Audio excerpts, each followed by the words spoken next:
નમસ્કાર મિત્રો, સ્વાગત છે તમારું ફરીવાર આરસીએમ ગુજરાતની યુટ્યુબ ચેનલમાં। વડોદરા બ્રિજ કોલેજ પાદરામાં ગંભીર બ્રિજ દુર્ઘટનામાં 18 મૃતદેહ બહાર કાઢ્યા, 2 લોકો હજુ ગુમ છે। જી હા મિત્રો, મોડી રાત સુધી તંત્ર દ્વારા રેસ્ક્યુ કામગીરી કરાઈ। 2 ટ્રક કાટમાળ બહાર કાઢવામાં આવ્યો, પિકઅપ ગાડી, ઇકો ગાડી અને રિક્ષા બહાર કાઢી। જી હા મિત્રો, વડોદરાના પાદરામાં ગંભીર બ્રિજ દુર્ઘટના મામલે મોડી રાત સુધી તંત્ર દ્વારા રેસ્ક્યુ કામગીરી કરાઈ છે, જેમાં 2 ટ્રકનો કાટમાળ બહાર કાઢવામાં આવ્યો છે।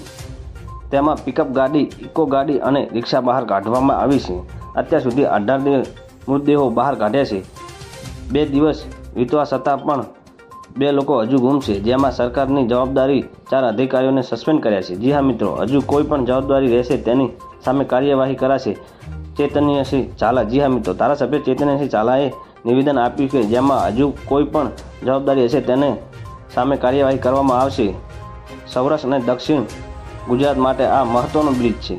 તો મિત્રો, ન્યૂઝની સતત જાણકારી મેળવવા માટે અમારી ચેનલને લાઇક, શેર અને સબસ્ક્રાઇબ કરી લેજો। ધન્યવાદ। જય હિન્દ।